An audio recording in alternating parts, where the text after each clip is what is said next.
KGF ಅಲ್ಲಿರುವಂಥ ಅನೇಕ ನಗರಗಳು ಭಾರತದಲ್ಲಿ ಇವತ್ತೇನಾದರೂ ಶೋಷಿತರಿಗೆ, ದೀನದಲಿತರಿಗೆ, ವಿಶೇಷವಾಗಿ ಸಂವಿಧಾನವನ್ನು ನಂಬಿ ಇರುವಂಥವ್ರು ಇವತ್ತೇನಾದರೂ ಒಂದು ನ್ಯಾಯ ಸಿಗ್ತಾ ಇದೆ ಅಂತಂದರೆ ಇವತ್ತು ದೇವರಂತ ಭಾವಿಸಿರುವಂತಹ ಮಾನ್ಯ ಡಾಕ್ಟರ್ BR ಅಂಬೇಡ್ಕರ್ ಅವರ ಒಂದು ಚಿಂತನೆಯಿಂದಲೇ ಇವತ್ತು ಈ ಒಂದು ಒಳ್ಳೆಯ ಕೆಲಸಗಳಾಗ್ತಾ ಇದೆ ಅಂತ ನನ್ನ ಅಭಿಪ್ರಾಯ. ಇವತ್ತು ಸಂವಿಧಾನ ಶಿಲ್ಪಿ ಡಾಕ್ಟರ್ BR ಅಂಬೇಡ್ಕರ್ ಅವರ 133ನೇ ಜಯಂತ್ಯೋತ್ಸವ ಆಚರಣೆ ಮಾಡೋದ್ರಲ್ಲಿ ಭಾಳ ಹೆಮ್ಮೆ ಅನಿಸುತ್ತೆ, ಭಾಳ ಖುಷಿ ಅನಿಸುತ್ತೆ. ಏನಿವತ್ತು ಎಲ್ಲ ವರ್ಗದವರು ಸೇರಿ ಡಾಕ್ಟರ್ BR ಅಂಬೇಡ್ಕರ್ ಅವರನ್ನು ಒಂದು ದೇವರ ರೀತಿ ಅಂತ ನೋಡ್ತಾರೆ.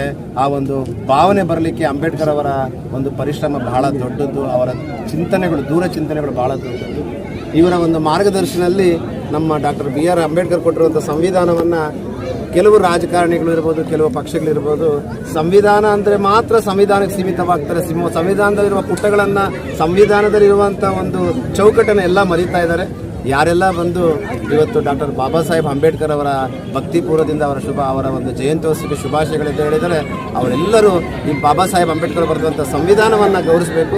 ಈ ಜಯಂತ್ಯೋತ್ಸವದಲ್ಲಿ ಮಾಡುವುದರಲ್ಲಿ ಒಂದು ಅರ್ಥಪೂರ್ಣವಾಗಿರಬೇಕು ಅಂತ ಹೇಳ್ತಾ, ನನಗೆ ಇವತ್ತೊಂದು ಇದುವರೆಗೂ ಬಂದು ನನ್ನ ದೇವರು ಅಂತ ಭಾವಿಸಿರುವಂಥ ನನ್ನ ದೇವರಿಗೆ ಮಾಲಾರ್ಪಣೆ ಮಾಡಿಕೊಟ್ಟಂಥ ಎಲ್ಲ ನನ್ನ ಕೆಜಿಎಫ್ನ ಯುವ ಮುಖಂಡರುಗಳಿಗೆ, ವಿಶೇಷವಾಗಿ ನನ್ನ ಕೆಜಿಎಫ್ ನಾಗರಿಕರಿಗೆ ನನ್ನ ಧನ್ಯವಾದಗಳು.